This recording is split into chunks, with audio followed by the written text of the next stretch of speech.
Hi everyone. Hope you guys are doing well.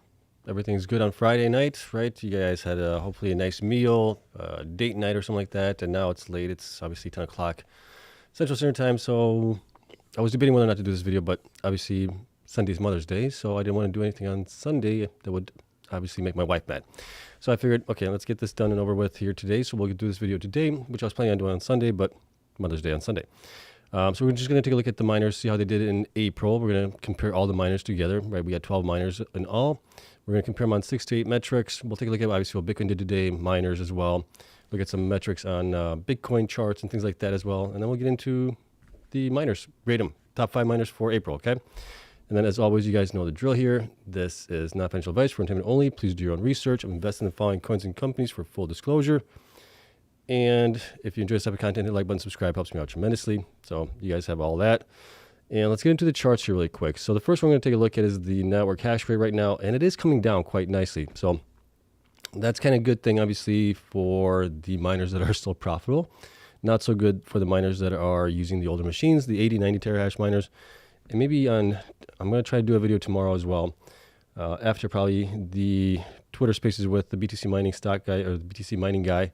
That's at 4 p.m. Central Standard Time. After that, when that finishes up, probably around 7:30, 8 o'clock, I'll do another video.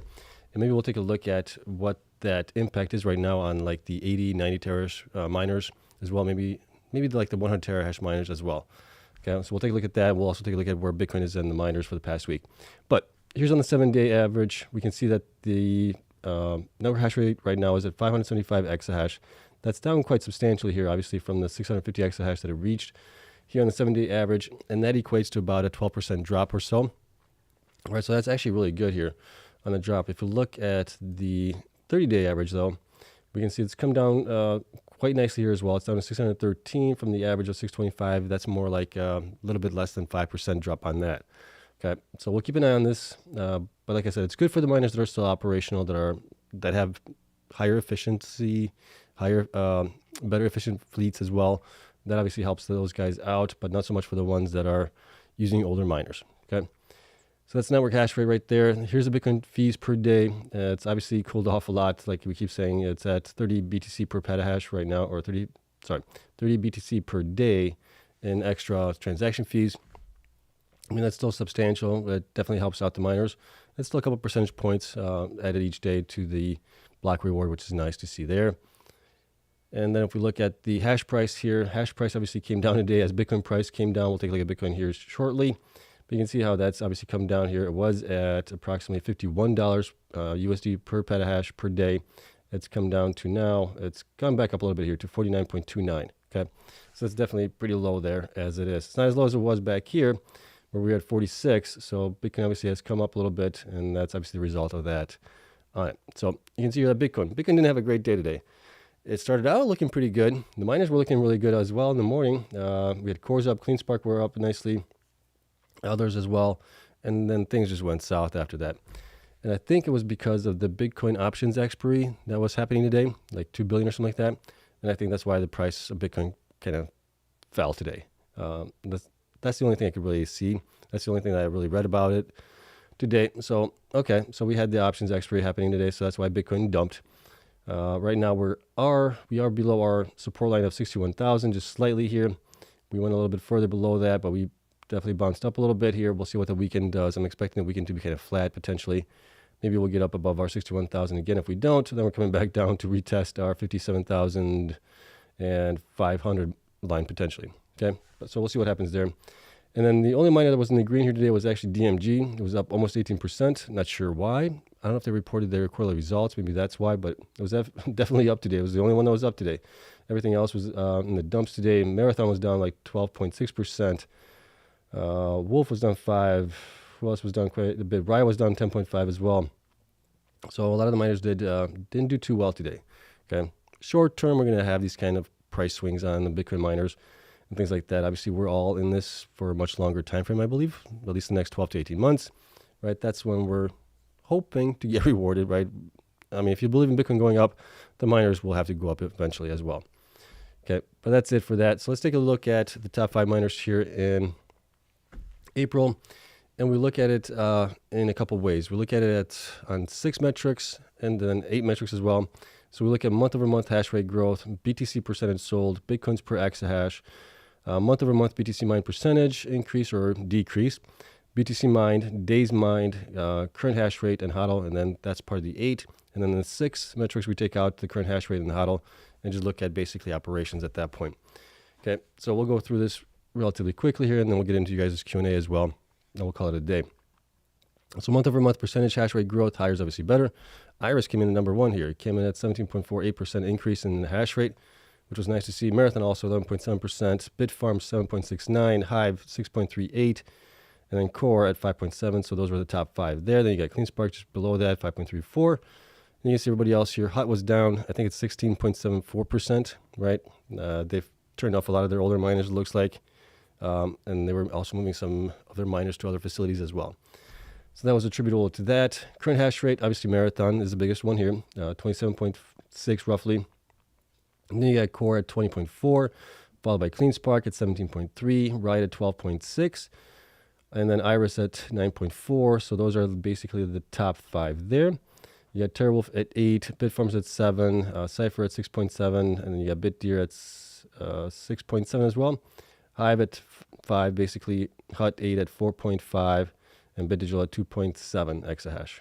Okay, so that's how those got graded. And also the way I grade these is the top miner gets 1 point, everybody else below that gets an additional point. So 1, 2, 3, 4, 5, 6, 7, 8, 9, 10, 11, 12. Right, that's the way they get graded. The lower the score, the better. BTC per exahash efficiency, higher is obviously better here. TeraWolf came in number 1, 43.48, followed by BitDigital with 43.21, Hive with 42.41, Cleanspark with 41.68, and you got BitDeer at 39.55. So those are the top 5 there for that. And then you got everybody else down below. Marathon came in last with 26.72. We know that they've had operational issues here in the last couple months. That's attributable to that. Okay, month-over-month BTC Mind percentage. So Iris actually was the only one that seems to be positive here as far as increase in BTC Mind. They were up 1.42%. Everybody else was down. Marathon was down 4.56. Hive was down 5.36. Bitfarms was down 5.94. Cypher was down 7.28. So those would be kind of like the top 5 there. And you got TeraWolf, BitDeer, Cleanspark, Core, Riot, BitDigital, and then Hut 8 down 35%, almost 36% on the month here compared to the prior month. Okay, BTC Mind. Core came in number 1, and this is only looking at self-mining. This does not include any joint ventures or anything like that, or hosting or anything like that. It's just pure self-mining. So Core came in number 1 with 803, followed by Marathon 737, Cleanspark 721, Riot 375, and Iris at 358. So those are the top 5 there for that. You got TeraWolf then, Cypher, Bitfarms, BitDeer, Hive, Hut 8, and BitDigital came in last year, 119.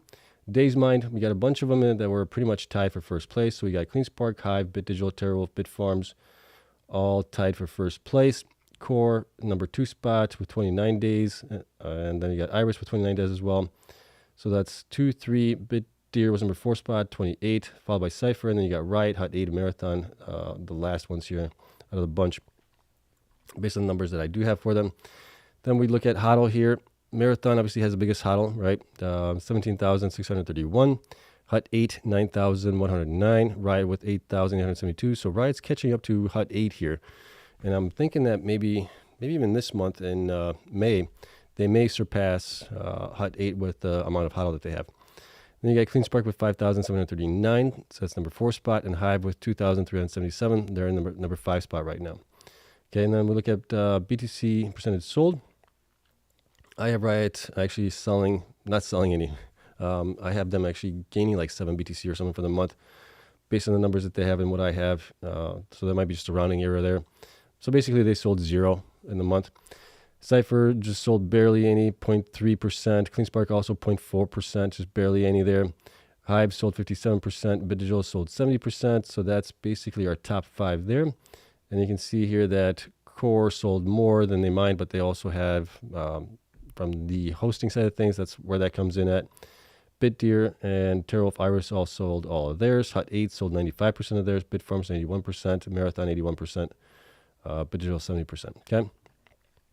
So that's all the metrics there for them. Let's take a look at how they actually stack up now. So if we look at the scores based on 8 metrics, here's what we got for the results. Cleanspark came in number 1 with 32 points, followed by Marathon with 34 points. Then you got Hive with 40 points, Iris with 41 points, and Core with 44 points. So those are the top 5 basically on all 8 metrics. And then you got Bitfarms, Riot, TerraWolf, Cypher, BitDigital, BitDeer, and Hut8 towards the end of it, obviously here. Now, if we take out HODL and hash rate, the current hash rate, exahash, things look a little bit different here, but we still have Cleanspark and Hive now tied for the number 1 spot with 25 points, Iris with 27 points in the number 2 spot, Bitfarms with 30 points with number 3 spot, the Marathon with 32 points with number 4 spot, and Core with 33 along with TerraWolf tied for the number 5 spot here. And then you got Cypher, Riot, BitDigital, BitDeer, and Hut8 towards the end here. Okay. So when we look at the individual miners here, we'll go through this kind of quickly here, and then we'll get into the actual 12 months statistical data on these guys here. And then we'll get into your Q&A. So it'll be an easy one. We can see here that Cleanspark overall pretty good across the board here, right below the average. The average is around 6 here. The only thing that was kind of high here for them was month-over-month BTC mined here. Then you got Marathon here, really low numbers for month-over-month hash rate growth, month-over-month BTC percentage mined. BTC mined, obviously current hash rate, BTC HODL, number 1 spots there. The big things were BTC per exahash efficiency, which obviously coincides with their operations. Days mined, which also corresponds with that. And you got BTC sold. They sold quite a bit there in April as well. Then you got Hive here, pretty good on a couple of these things, kind of high on some things. BTC mined, obviously current hash rate, getting dinged on those 2 things that obviously brought their score up. And you got Iris here, pretty good on a couple of things as well. Above average were BTC per exahash efficiency, BTC HODL, BTC sold. Next is Core. Core above average was month-over-month BTC Mind Percentage. BTC HODL, obviously they don't sell, they don't HODL anything. BTC sold, they sold everything as well. So they get dinged on that part of it. Bitfarms, kind of above average on BTC per exahash efficiency, BTC mined, current hash rate, BTC HODL, and BTC sold as well. Then you got Riot here, above average on month-over-month, BTC per exahash, month-over-month BTC mined percentage as well. And then pretty good on some of these other ones here. Then you got TerraWolf here, high on month-over-month hash rate, BTC HODLed, and BTC sold. Right, they don't HODL anything, so that's going to offset some of those numbers there. And then we got Cypher, kind of high on quite a few of these. So month-over-month percentage hash rate, BTC per exahash, current hash rate, and this one, BTC mine as well, score-wise at least, right? And then obviously you got BitDigital here. You can see how their scores were. And then we got BitDeer, followed by Hut8, which had a lot of above average grading basically on it, okay? And then here's all the scores that I used for them, combine them all into our total 8 metrics, and then the total 6 metrics over here. That's how we grade them. And then here's the 12-month average score and ranking. So for the 8 metrics, we got Cleanspark coming in on average around 29 points over the last 12 months. So they're number 1, Marathon with 35 points, number 2 spot, Core with 44. Core, we only have data on them for, I believe, only a couple months here if I look at it. Yeah, Core, we only have it for a couple months here, so that's going to be a little bit skewed, maybe a little bit in their favor. Then you got Hive, number 4 spot, followed by BitDeer, and Bitfarms tied for number 5 spot as well, and you got everybody else down the list. And if we look at the 6 metrics, not including HODL and hash rate, we got Cleanspark with 24, Core with 32, Iris with 33, BitDigital with 34, Hive with 34 as well. So those guys are tied for 4th spot. And then 5th spot is Bitfarms with 36, along with Marathon, and everybody else down the list here. So that's how it stacks up. And I look at these metrics because it kind of helps me see how they're performing, obviously, how they're growing, all those good things, operational, uptime, everything like that. Those are all things that are important to me. You guys might have something that's more important to you guys, whether it's balance sheet and things like that, but we'll look at that obviously in the quarterly results. When they do all report that, we'll take a look at the best miners based on those results as well, on a bunch of metrics for that as well. But that's kind of where we are with it. So that's the list for April. Right now, Cleanspark is still obviously leading the pack here, and that's obviously why the stock is being valued the way it is currently. Okay, so we'll call it a day here. Let's get into the Q&A side of things. As always, Patreon members get access to all of these spreadsheets. The link for that is down in the description below. $8 a month. You might find a tier that's still open in the $5 range and the $4 range. Otherwise, if you pay for the full year, you get 10% discount, and you get access to the private Discord server as well. All right, so that is it. Let's get into the Q&A side of things, and we'll call it a day. So it's a little bit delayed here. It's about 15 seconds delay on it, so I will get to all your guys' questions. Just give it a little time, but I will get through all of them all. Let's see here. Okay, so I'm trying to find some questions. Okay. Sebs, let's say hypothetically we drop low to around 40K. Do you see the cycle playing out differently? It's already been different, right? So it's already playing out a little bit differently. If we drop down to 40, it would definitely be a bigger difference from last cycles as well. Typically after the halving events, Bitcoin would be going up, right? But we've already gone up to new all-time highs before the halving event.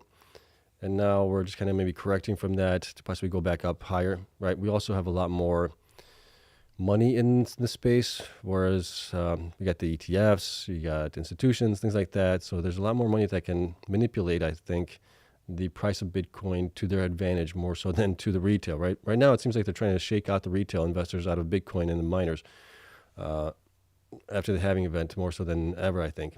But we'll see, right? I'm in this for long term. I think in the next 12 to 18 months, I think Bitcoin will do very, very well. If it doesn't, I'm still up on Bitfarms. I'm still up on Cleanspark right now. I'm even up on IREN. I think the price would have to fall another probably 25, 30% or so before I start kind of being like even on Bitfarms and IREN. Cleanspark would have to fall probably 100% more, if not more than that. Well, not 100%, but probably would have to fall, gosh, probably 80% or something like that before I start being break even on that one. So we'll see. Question here. If you had to buy between Marathon and Cleanspark, who would you buy? I would buy Cleanspark. Cleanspark has had a better track record over the last couple of years as far as getting things installed, getting to where they're saying that they're going to get to. Their efficiency has always been really good as well, really great. So for me, that would be that one. I know Marathon has the name recognition from the prior cycle as well, but name recognition can change. We're kind of seeing that with Cleanspark a little bit this cycle around. Right, they were a nobody in 2021 after the peak that we had in 2021 actually, and then 2022 they were really nobody, but they were just continually executing on their growth plan and doing all the right things, and now they're the second most valued company here out of the list. So I think that can change as well, but that's kind of who I'd go with. How do you feel about Marathon having the open ATM and they haven't used it at all? Should investors be worried? Yeah, I'm not. I mean, they have a lot of cash on hand. They're not obviously they're willing to use their Bitcoin hodl, and I get it that right now probably is not the best time to use it. Maybe but they are using it to sell, pay for operations, things like that. But I don't think they're going to be selling like large quantities of it to do acquisitions and mergers or anything like that. But it's in a way, it's good for them to have that ATM just in case they do get an opportunity that's really favorable. So we'll see. ATMs in the way I look at it, ATMs will happen, but as long as they're accretive to investors, I think they're a good thing. But obviously they're sitting on a bunch of cash, so they really don't need it right now, unless they go and try to buy somebody for 1 billion plus. That's kind of when you'd probably use the ATM, I'm guessing. Thank you so much for all your work. Loved yesterday's video and deep analysis. Thank you. I appreciate it. Let's see. I think Bitfarms will release anything interesting on Monday with earnings and call. I'm guessing maybe they'll update us on their hash rate. That would be kind of interesting there and their progress. Obviously, we want to see that. I doubt we're going to hear anything about the CEO on the conference call there. Maybe we will, but I doubt it. Trying to think if there's anything else interesting that might happen there. I mean, they just got to continue to execute and find a new CEO. Question, which miner are you looking to add next week? I want to get some more IREN. I already have a full bag of Bitfarms and Cleanspark, so my next acquisition is going to be IREN. I want to get more of that. I didn't buy anything this week. I got my property taxes in this week. It's like they went up, so I had to save a little money back for that. I got to pay that by the end of the month here. So that's going to be a drag on what I can actually buy this month. Hopefully next month I can do more buying. So we'll see. Let's say you held no miners. Which miners would you buy and which ones would you pass on, given the data that we have as of right now? Okay, if I had no miners right now, I think the ones I would still probably get into would be Bitfarms, IREN. I'm looking at growth more so than anything else at that point. Growth and operations and how are they operating, things like that. After that, I would have to definitely take a look at Cleanspark, Riot as well. After that, possibly Marathon, and then also you got to take into consideration CORZ. CORZ is way undervalued as well, so they might be in there somewhere as well. But that's based on, I mean, CORZ way undervalued, but we need to see some growth from them going forward. Adam has stated on the conference call that they do have the optionality, obviously, to replace some of their older miners that they have, the 100 terahash miners, and they could basically increase their hash rate by 10 exahash just by swapping those miners out for the newer generation miners. So there could be quite a bit of growth there as well. And they're also trying to get into the AI side of things. So, you would have to obviously take a look into that as well. Let's see. Can BTC and the miners go up if we don't get a rate cut? Both always get hit on inflation news and dollar strength. Well, the miners were going up when we were getting rate increases anyways, right? In 2023, that kind of subsided a little bit here, but we were getting some increases in that. They were coming down, obviously, in 2022, but that was part of the bear market. It had to happen. So I don't know. I don't know if that's going to be the case or not. We've heard, obviously, Powell talk about eventually getting rate cuts in place, but we don't know when, and the miners still kind of went up even at the end of last year, beginning of this year as well, and then obviously they kind of fell back down because of the halving event that just happened 3 weeks ago. Was it 4 weeks ago now? Let's see.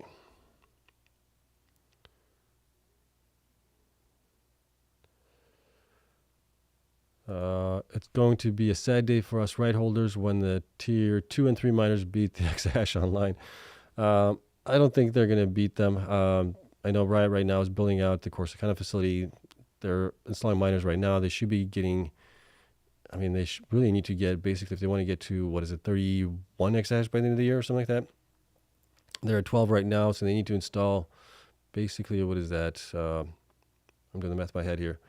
They're at 12, so you need 8, basically 19 exahash, right, at that point. So you pretty much need to install like almost, you got 6 months left. You need to install like 2 to 3 exahash online each month to reach that. So I think they're going to have quite a bit of growth here coming up. Okay. Well, it looks like you guys are done with all the questions. It's Friday night, so I kind of expected this to be a light show. I didn't think too many people were going to be joining us. Obviously, Friday night, date nights, all that stuff. Let's see here. I think the solar flares could affect miners. Not really. There's not really that much communication there. The only communication that's going between them is via LAN and obviously internet cables. So I don't think there's going to be any effect to that. Yeah, but looks like we're done with the Q&A side of things. So I appreciate you guys coming in here to watch this. Obviously, spending some time on Friday night, and going forward, I'll have to reevaluate if I want to do these on Friday night, because there's obviously not a lot of interest, and I kind of knew that was going to happen because I've seen it over the past couple of Fridays, and that is mainly because people are busy. People are out living their lives, right? So I may take a day off on Fridays. We'll do like a video Monday through Thursday every day, and then we'll take a day off on Friday. We'll get back to the swing of things on Saturday, and then possibly take a Sunday off, or one of those days on the weekends, we'll take those off. Spend time with the family, touch some grass, go outside, get some sun, work in the yard, those kind of things. But yeah, so tomorrow, like I said, tomorrow I'm doing the X Spaces with the BTC Mining Guy. That's at 4 p.m. Central Standard Time. And then after that, I'll do another live stream. We'll take a look at the miners and something else I was going to take a look at as well. I'll remember eventually. Okay, that's it. I hope you guys have a wonderful weekend. Right, enjoy it. We're still early, still very, very early in this cycle, I think. So we got plenty of time left, and then we'll see where things go. I'll keep you guys updated as much as I can on all the miners stuff and things like that we're seeing on here. So definitely stay tuned for that, and I'll see you guys tomorrow. All right, have a good one. Bye.